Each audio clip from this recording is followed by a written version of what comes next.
Today we got a surprise update that touched a little bit of everything in the Modern Warfare 2 offering. Multiplayer, Warzone 2.0, DMZ, ranked play, and today we're breaking it all down so that you're in the loop with everything you need to know. So drop your thoughts as we go along. Do you like the sound of any of these changes? If you're new to the channel, make sure you subscribe and make sure to check out my friends over at GFuel who have some nice items 30% off with code ESPRESSO for the duration of February. But for now, let's jump into the update and what changed and what you should be aware of. First, probably the biggest thing here that changed out of this update and what we see here front facing is that we saw another weapon tuning pass, something that expands upon what we saw with Season 2's initial launch update and the weapon tuning we saw there, but more so focusing some of the weapons that actually do prove to be a bit more problematic and some of the attachments that proved problematic in terms of the overall baseline balancing of all the weapons. So first and foremost, the first weapon they detailed was the RPK, one that definitely still needed some more work done to it even after the tuning that we saw in Season 2, in which the RPK they detailed they increased the initial bullet vertical recoil, they increased the horizontal recoil, and they reduced the damage ranges. Now mix this in with the changes already made for Season 2 and the base,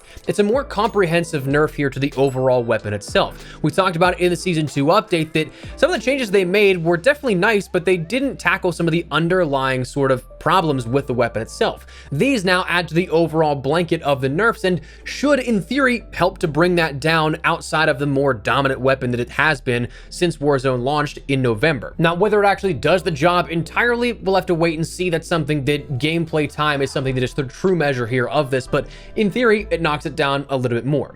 The Kastov 762 saw a reduction in its damage ranges, something that does help to knock that down a peg as well. The ISO Hemlock fixed an issue causing 300 blackout ammunition to register as hit scan, so that's something that is pretty problematic. Of course, with the damage ranges intact, it does level out after a certain distance, but in theory, you would end up having instant hit registry for wherever or whoever you were targeting using the ISO Hemlock and the 300 blackout ammunition.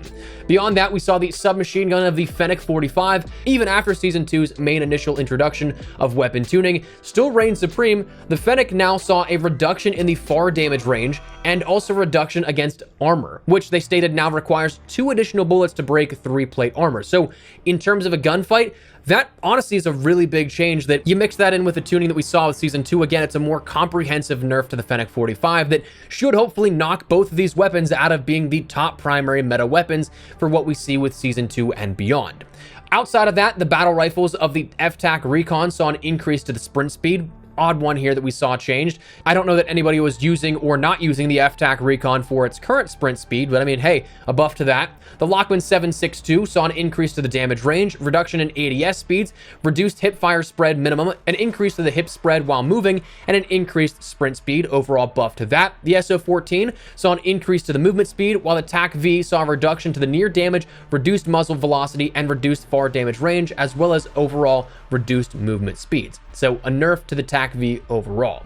The final thing that we saw in terms of new weapon balancing here was the change to the incendiary ammunition, where they stated that residual incendiary damage will now no longer eliminate players. They fixed an issue that presented residual incendiary damage from being applied to armor, and they fixed an issue that allowed sniper rifles to down players with 3 armor plates in a single shot while using incendiary ammunition. So for better or for worse, that is something that those one-shot snipers have now been taken care of. Again, for me personally, I don't quite understand why we don't have one-shot headshot snipers at all. I can understand where some lighter sniper rifles maybe like they did after balancing passes in the Warzone 1 era of weaponry, but to not have any snipers one-shot down, personally, I don't quite understand, but this allowed you previously to do that with the Season 2 update.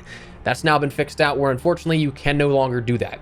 Beyond that, we saw in multiplayer a few bug fixes to the after action report, various collision issues on Embassy, and an out of bounds exploit on Farm 18 in Infected. Ranked play saw a few issues where players would receive harsher suspensions than intended. It fixed an issue where players were getting kicked for inactivity despite being active in a match, and it fixed an issue that would incorrectly display the SR that had been reset down to 0. Additional changes that were made include Ashika Island adjustments, where they didn't give anything in particular, but they said they adjusted the positioning of some geographic elements on Ashika Island to allow for better cover during engagements. I'm curious to see just how much is impacted here at this, because there were definitely some areas in the map where you kind of got caught out in the open. There wasn't really a whole ton of cover for engagements, so to be able to change that in theory should hopefully make for some healthier engagements in that gameplay loop.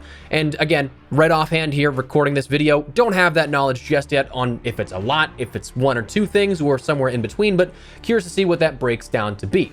Beyond that, we saw some additional bug fixes, collision issues, and various elements across Ashika Island, attachment combinations that would end up being bugged out. In Battle Royale, there were issues fixed that were preventing loadout drop markers from being equipped as the active field upgrade. That is something that happened to me quite a few times with Ashika Island's launch. And then a few other smaller things in Battle Royale, like the contract tooltip indicating a 4-minute timer for the most wanted contracts, whereas that's normally 3. For some reason, Battle Royale standard solos was using the 2v2 gulag, and also there was incorrect displays for where you placed, 155th being that default that pops up, but being just a bug that was fixed out. In DMZ, we saw an issue causing AI reinforcements to clip through certain buildings fixed. We saw a fix to an exploit getting a weapon with extra attachments. We saw a fix to players getting stuck within the repeating downloading instance inventory message, and it fixed an issue relating to floating caches with radioactive materials in those contracts. Now, you include all of that, plus the changes that were made recently, the biggest being the fact that we saw an increase in the number of armor plates via ground loot across Ashika Island. That was one of the most needed changes, I think,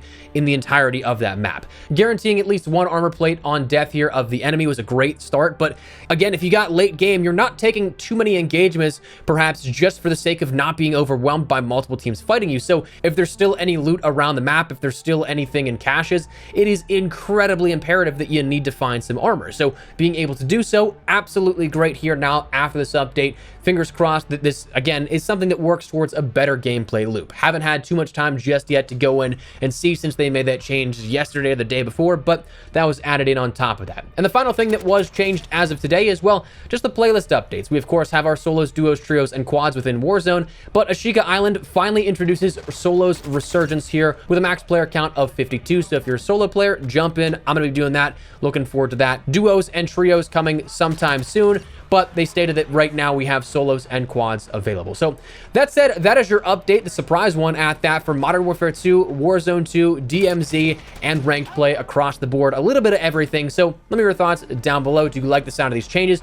Maybe not so much. Whatever the case, drop it down below. Before we wrap everything up, though, do make sure to check out my friends over at GFuel. There's a few things that are 30% off with code Espresso right now from now until the end of February. Things like Hype Sauce and Starfruit. Those are two of my favorite tubs. Had it yesterday, had it the day before. Today, I'm drinking the Morbius Nectarine flavor, just to break it up a little bit. But seriously, both those, definitely recommend both those tubs if you're at all interested. But if you want to check out the 30% off discount items or anything in particular, you want to grab a restock, try something out for the very first time, head on over to the link in the description below and use code Espresso. But for now, again, that's what we're going to call it. Let me know your thoughts down below. If you enjoyed the video, you found it at all insightful, do me a favor and drop a like on it. And if you're new to the channel, make sure you subscribe so don't miss a single thing all things Modern Warfare 2, Warzone 2, and anything COD related. But for now, thanks so much for watching. Honestly, Espresso. I'll see you guys later.